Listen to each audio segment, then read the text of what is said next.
Assalamualaikum, selamat pagi dan salam Malaysia Madani. Anda bersama saya Nur Zamri dalam Berita Pagi edisi Ahad 28 Mei 2023. Anak-anak muda perlu bangkit menyelamatkan Malaysia dengan ilmu, kesedaran dan semangat melalui budaya membaca. Perdana Menteri turut menegaskan memupukkan nilai membaca dalam masyarakat penting ke arah merealisasikan Malaysia Madani. Ia senada dengan konsep pertama dan kedua aspirasi itu iaitu kemampanan dan kesejahteraan. Jelas Perdana Menteri Datuk Seri Anwar Ibrahim, budaya membaca juga perlu dimulakan secara serius di peringkat ibu bapa. Budaya membaca ini budaya Iqra. Budaya Iqra. Maknanya tradisi membaca dan ilmu itu sebati dan serasi dengan kefahaman kita tentang Islam. Perubahan Melayu sendiri yang dikatakan Melayu baru, Melayu moden, itu sebelum lagi Gutenberg pencetakan adalah tradisi ilmu atau apa yang pernah disebut oleh Profesor Naqib Al-Atas sebagai tradisi akliyah. Negara Malaysia dan Malaysia Madani tidak mungkin terangkat tanpa akhlak, tanpa nilai dan tanpa kesediaan anak-anak untuk membudayakan ilmu melalui pembacaan yang meluas. Beliau berkata demikian pada Majlis Perasmian Pesta Buku Antarabangsa Kuala Lumpur 2023. Program langsung selama 10 hari sehingga 4 Juni itu menyasarkan 900,000 pengunjung dan menghimpunkan 211 syarikat pempamer dalam industri perbukuan dari dalam dan luar negara seperti China. Sementara itu, penglibatan besar delegasi China dalam Majlis Buku Kebangsaan bukti peningkatan persahabatan antara Malaysia dan Republik tersebut. Majlis Buku Kebangsaan kali ini dapat penyertaan besar, delegasi yang besar daripada Republik Rakyat China. Dan ini menunjukkan suatu kesediaan persahabatan yang meningkat di antara kita dan negara China. Dan baru-baru ini kita ada kehadiran daripada pengurusi National Assembly, maknanya sudah meningkat kegiatan dari segi pelaburan, dari kerjasama di antara dua negara, dan ada pelaburan besar daripada syarikat Geely Proton dan juga Rongshan dan beberapa syarikat lain. Dakwah yang disampaikan melalui program Ilmu Madani di Putrajaya tempoh hari menjadi platform terbaik mendekati dan membetulkan tanggapan salah mengenai Islam. Pengarah Yayasan Dakwah Islamiah Yadim Terengganu, Nasrul Hadi Saidin menyifatkan penganjurannya sebagai kredibiliti negara yang tinggi serta boleh dijadikan budaya contoh.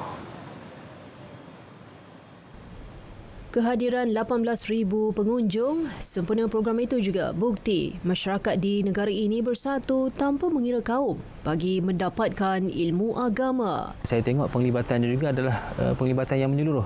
Bahkan di Terengganu pun saya lihat ramai di kalangan peserta yang hadir menunjukkan betapa rakyat Malaysia ini amat cintakan majlis-majlis ilmu begini. Dan ini juga membuktikan satu tahap kredibiliti Malaysia yang tinggi, yang mana bukan mudah untuk kita melibatkan delegasi luar, terutama yang melibatkan dua tokoh seperti yang kita sedia maklum, dan ini adalah satu contoh program ilmu yang terbaik di Malaysia.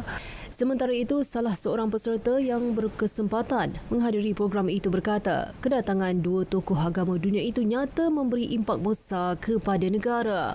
Dan kita dapat melihat kedatangan Allamah Habib Omar ke negara kita yang tercinta ini telah membawa impak kesan yang begitu besar sehingga masyarakat beramai-ramai datang ke majlis-majlis ilmu. Kita dapat rasakan bahawa apa yang disampaikan oleh Allamah Habib Omar ini datangnya daripada hatinya, sehingga memberi kesan kepada orang yang mana saranan ataupun nasihat-nasihat yang disampaikan oleh Al-Allamah Habib Omar mengajar kepada kita agar berkasih sayang, bersatu. Penganjuran Majlis Ilmu Madani itu menghimpunkan tokoh ulama besar dunia Islam iaitu bekas Mufti Agung Mesir Syekh Profesor Dr. Ali Jumaah Al-Azhari serta pengasas dan pengetua Dar Al-Mustafa di Yaman Habib Umar Muhammad.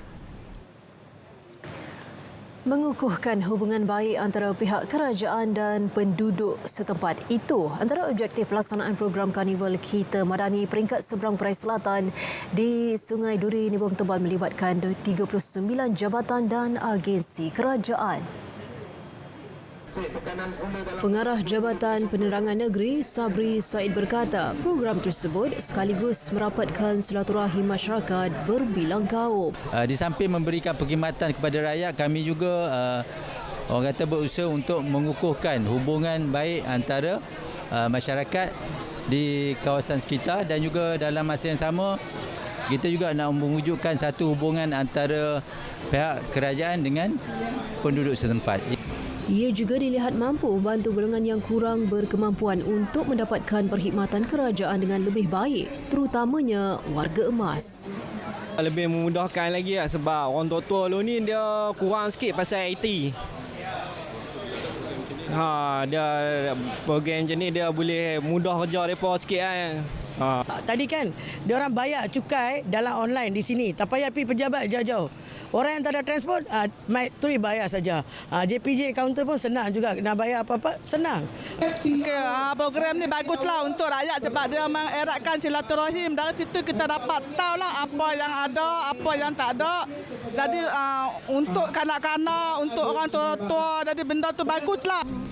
Program sama peringkat negeri akan dilaksanakan di Midtown Perda pada 3 Jun depan. Ia bakal dirasmikan Menteri Komunikasi dan Digital KKD Yang Berhormat Fahmi Fadzil. Sebanyak 909 kawasan rukun tetangga di Selangor menerima geran rukun tetangga sebanyak RM5.454 juta. Menurut Esko Perpaduan Dr. Siti Mariah Mahmud, ia merupakan geran pengurusan untuk digunakan bagi mengurus aktiviti bertemakan perpaduan dalam kalangan komuniti di kawasan rukun tetangga.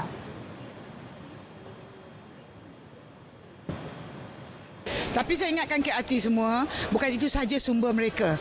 Asalkan di Selangor, kita ada adun-adun, kita ada ahli parlimen, kita ada ahli majlis.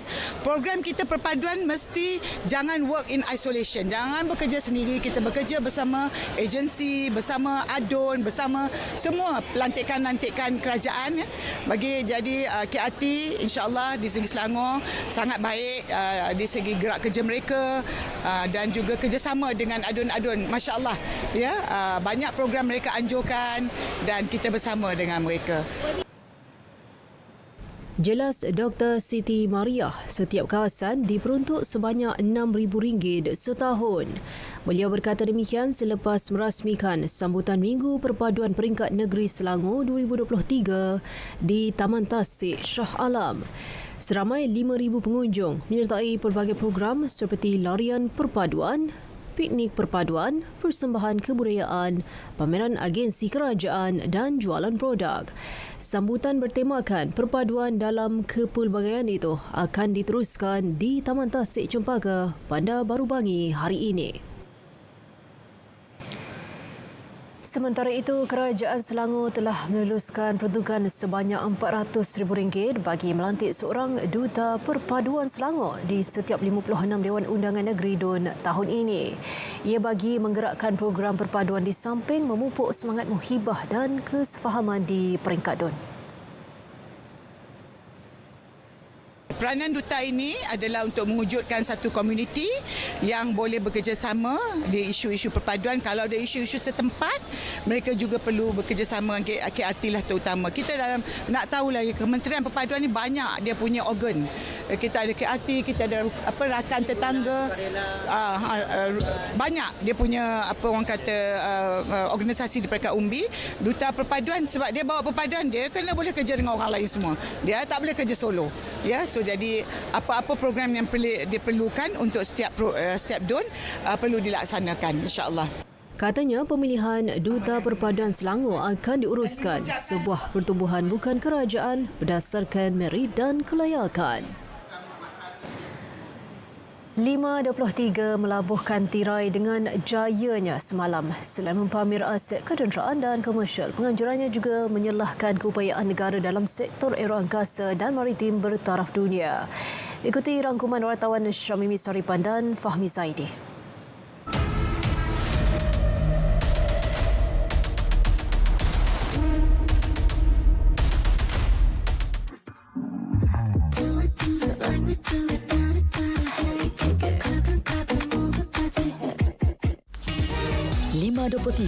Berjaya mencipta sejarahnya tersendiri apabila mencatatkan rekod penyertaan 525 pempamer mewakili 140 syarikat tempatan dan antarabangsa.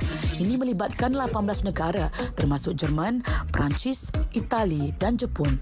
Sebanyak 119 pesawat menyertai pameran statik dan aerobatik selain 40 kapal tentera laut dari dalam dan luar negara. 523 juga menyaksikan beberapa surat niat, surat perjanjian dan memorandum persefahaman MOU di Metroy melibatkan kedua-dua sektor pertahanan dan komersial bernilai 17.6 bilion ringgit. Ia merupakan jumlah tertinggi yang diperoleh berbanding penganjuran 5 terdahulu. 523 turut mendapat perhatian yang di-Pertuan Agong Al-Sultan Abdullah Riayatuddin Al-Mustafa Billah Shah dan Putera Mahkota Abu Dhabi Sheikh Khalid bin Mohammed bin Zayed Al Nahyan. Pada masa yang sama, Perdana Menteri Datuk Seri Anwar Ibrahim menyifatkan 523 sebagai acara berfokuskan masa depan dan bersedia memainkan peranan dalam pertumbuhan teknologi angkasa yang dijangka mencapai nilai pasaran global $10 trilion menjelang 2030. Kejayaan 523 ini membuktikan bahawa penyertaan syarikat-syarikat asing akan meningkat pada penyertaannya pada 525 edisi ke-17 nanti, dan ini amat penting buat negara bagi mempamerkan keupayaan Malaysia menghasilkan produk aeroangkasa dan maritim bertaraf dunia. Manakala titik perhubungan perdagangan maritim dan aeroangkasa Asia yang menjadi tema pada sambutan kali ini jelas mencapai matlamatnya dengan sambutan dan penganjuran yang diterima sepanjang penganjurannya. Laporan Syamimi Saripan, Fahmi Zaidi, RTM 523.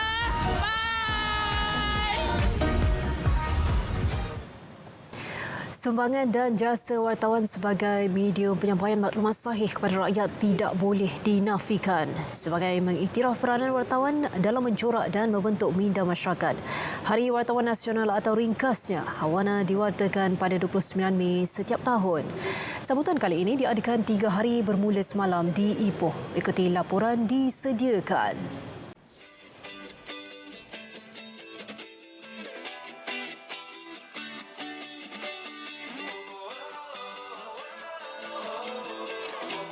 Seperti kerjaya lain, tugas wartawan tidak boleh dipandang remeh kerana memikul tanggungjawab yang besar sebagai medium pengantara antara rakyat dan kerajaan dalam menyampaikan informasi yang sahih serta tepat. Malah demi kemajuan negara, kepentingan orang ramai, kemaslahatan masyarakat dan ketenteraman awam, golongan wartawan dan pengamal media berperanan besar menyampaikan dasar serta program kerajaan, menyebarluaskan maklumat dan berita dengan penuh integriti. Antara perkara yang kita teliti termasuklah selain daripada isu kebajikan, tapi mendapat pandangan daripada industri media tentang hala tuju. Di manakah media pada saat media sosial menjadi antara tempat utama rakyat amnya mendapat maklumat, dan apakah kesan keberadaan certain media sosial terutama dari segi pendapatan yang dilihat disalurkan keluar negara dan tidak melalui industri ataupun organisasi media di Malaysia itu sendiri. Jadi ini antara cabaran yang saya lihat di pihak kerajaan. Kita cuba memahami dan bantu rakan-rakan media untuk atasi.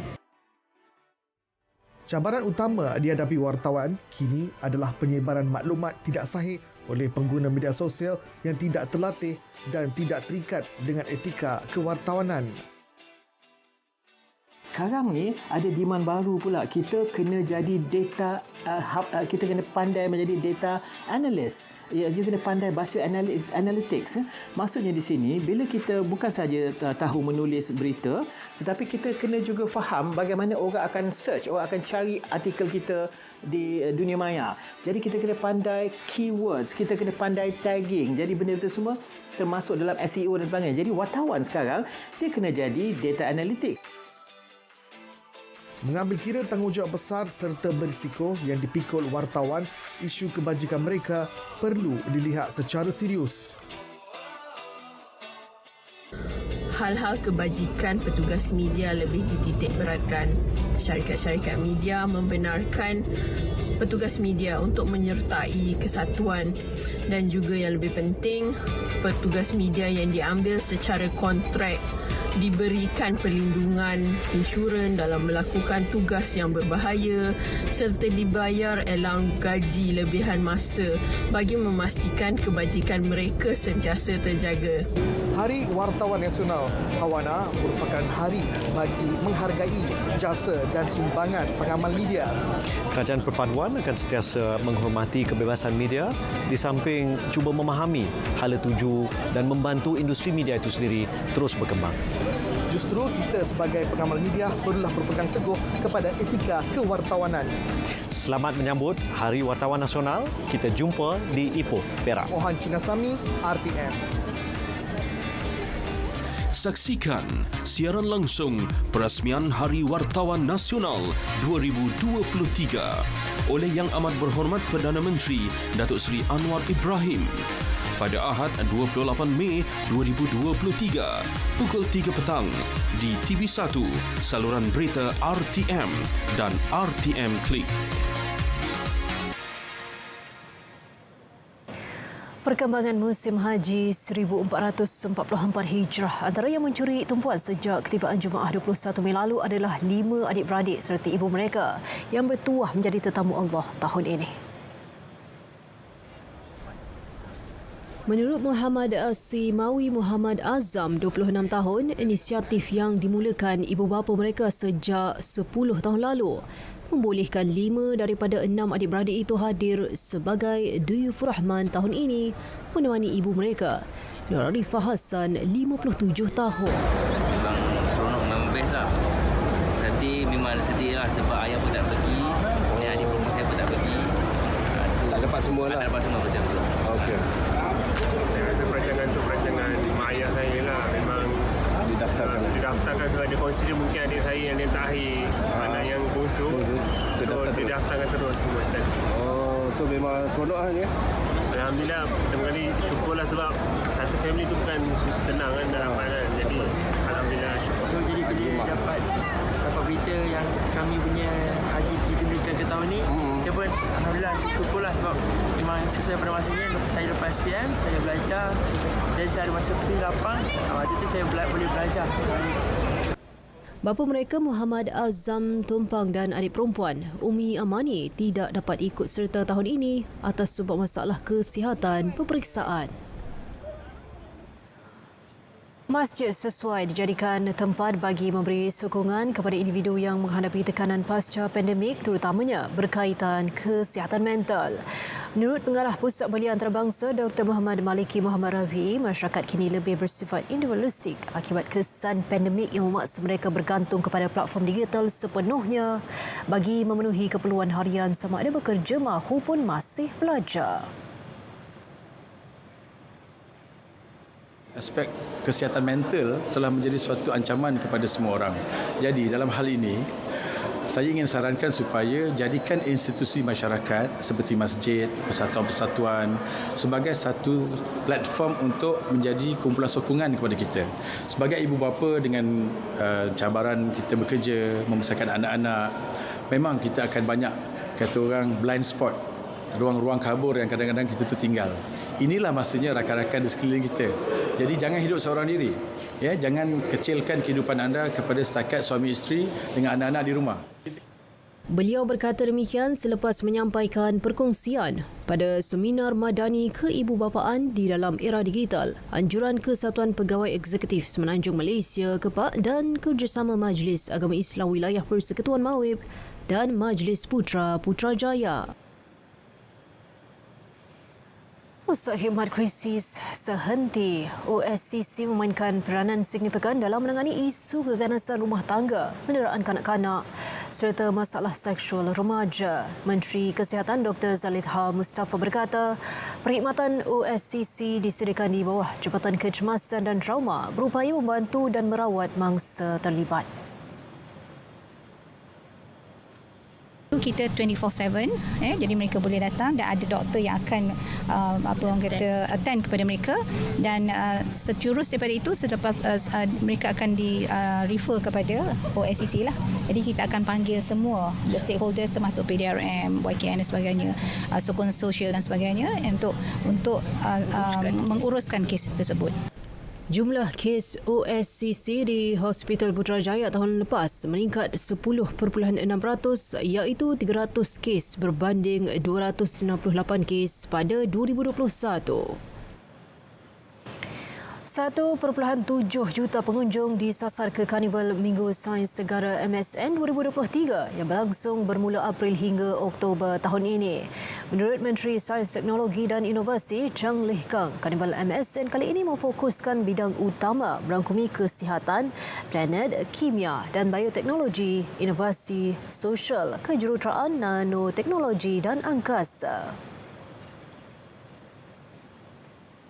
So ini adalah acara tahunan yang flagship lah, kira flagship MOSTI, dan kita sudah biasalah kita buat, dan this is the 6th year, tahun ke-6 kita adakan acara Minggu Sains Negara. Nama saja Minggu, tapi kita adakan Minggu Sains Negara ini dari bulan April hingga bulan Oktober. MSN platform mengetengahkan serta memperkenalkan teknologi dan inovasi di samping menarik minat penduduk setempat, khususnya para pelajar dan belia dalam bidang teknologi. Inisiatif itu bagi menggerakkan pelbagai usaha pembudayaan dan aktiviti kesedaran sains, teknologi dan inovasi secara besar-besaran. Kesedaran orang awam terhadap fungsi pokok paya bakau perlu diperluas ke semua peringkat. Justru, Bank Pembangunan Malaysia berhad mengambil inisiatif menanam 10,000 pokok di seluruh negara dalam usaha menjamin ekosistem tumbuhan tersebut. Matlamat utama program ini adalah untuk memberi kesedaran tentang kepentingan ekosistem hutan paya bakau di Malaysia dan peranan mereka dalam penyerapan karbon dan juga peranan sebagai zon penampan untuk pembiakan nursery akuatik ataupun makanan laut Malaysia. Beliau berkata demikian selepas merasmikan program tanaman paya bakau di Pusat Pendidikan Kecil Hutan Paya Laut di Libung Tebal. Program itu telah mendapat kerjasama daripada Amanah Lestari Alam dan Kelab Belia Prihatin Malaysia dengan penyertaan seramai 7,000 sukarelawan. Ia penganjuran kedua selepas Kuala Selangor dan akan menuju ke Johor untuk destinasi seterusnya.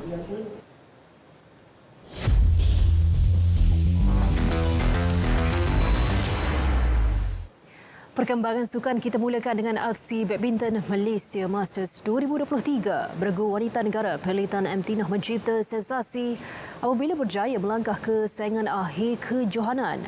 Pada aksi separuh akhir semalam, Perlitan menewaskan gadingan kelima dunia dari Korea Selatan, Jung Na-eun Kim Yoo-jung 21-19, 23-21. Beraksi di hadapan penyokong sendiri di Axiata Arena seakan memberi kelebihan kepada Perlitan untuk mempamerkan aksi bertenaga. Pasangan negara itu hanya memerlukan 33 minit untuk mengesahkan kemenangan menentang lawan dari Korea Selatan itu. Pencapaian ke final Masters Malaysia adalah yang terbaik buat Perlitan bagi kempen 2023 setakat ini. Sebelum ini mereka 3 kali terkandas di separuh akhir, iaitu pada terbuka India, Masters Indonesia dan terbuka Jerman. Menanti Perlitan pada aksi final esok ialah beregu Korea Selatan, Baek-hana Lee So-hee yang menewaskan gadingan Jepun Mayu Matsumoto Wakana Nagahara 21-19, 21-14. Suku akhir Piala FA 2023, pasukan Terengganu FC TFC menempah slot kesayangan separuh akhir kejohanan selepas meraih kemenangan bergaya di Stadium Sultan Mizan Zainal Abidin, Gong Badak, Kuala Nerus hari ini. TFC menang dengan keputusan 4-2 menewaskan Kelantan FC. Dalam saingan suku akhir tersebut, TFC dilihat selesa mendominasi permainan selepas meraih gol awal pada minit ke-17 menerusi Muhammad Azam Azmi Murad. Tuan rumah terus garang menambah jaringan kedua menerusi Ivan Mahmud pada minit ke-41. Gol ketiga TFC hadir pada minit ke-52 menerusi Sonny Norde yang bijak mengelirukan pertahanan pasukan lawan. Pada minit ke-82, Syafiq Ismail mencetak namanya sebagai penjaring gol keempat untuk kemenangan TFC. Dalam pada itu, 2 gol Kelantan FC diraih menerusi Ismail Akinade pada minit ke-45 dan pada minit ke-64. After the 3 match, I can be satisfied because that moment is okay. We 2 matches in Super League, 4 points, and now win in that today matches in Cup, and I have to be satisfied with that. I think if we can keep things from this game, positive things from this game, then maybe we have better chance to make a better result there. Sabah perlu memperkemas jentera pertahanan mereka menjelang perlawanan menentang KL City petang ini. Ketua Jurulatih Sabah FC, Dato' Ong Kim Sui berkata, beliau mengakui kelemahan tersebut dan tindakan cepat perlu diambil bagi mengelak dibolos mudah pihak lawan. Dan tentu kita ingin melangkah ke peringkat yang seterusnya di mana kita tidak perlu memikirkan ke peringkat lain di mana esok adalah peranan yang cukup penting dan saya tidak ingin para pemain memikirkan tentang untuk layak ke separuh akhir ke akhir. Yang penting kita menjalankan tugas kita pada malam esok bagi memastikan kita tidak tewas ataupun gagal layak ke peringkat seterusnya.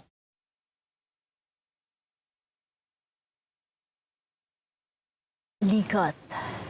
Tambah beliau, perlawanan malam ini amat penting dan beliau perlu memperbaiki kelemahan-kelemahan pada perlawanan sebelum ini bagi melayakkan pasukannya di peringkat seterusnya. Sabah FC akan menentang KL City FC dalam perlawanan saingan Piala FA yang berlangsung di Stadium Likas pada pukul 5.45 petang.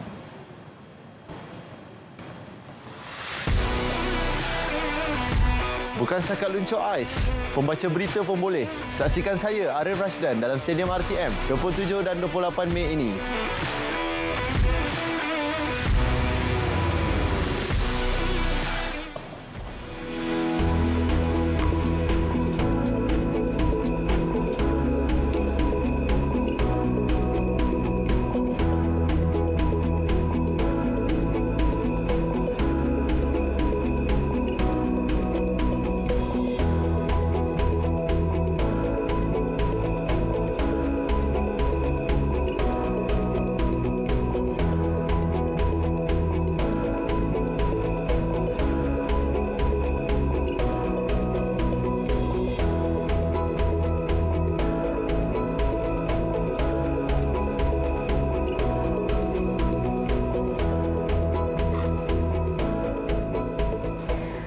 Berita pagi berakhir di sini menyusul. Selepas ini, berita pagi Sabah dan berita pagi Sarawak untuk perkembangan berita setempat. Saya Nur Zamri, Salam Malaysia Madani. Dekat perpaduan penuhi harapan. Assalamualaikum.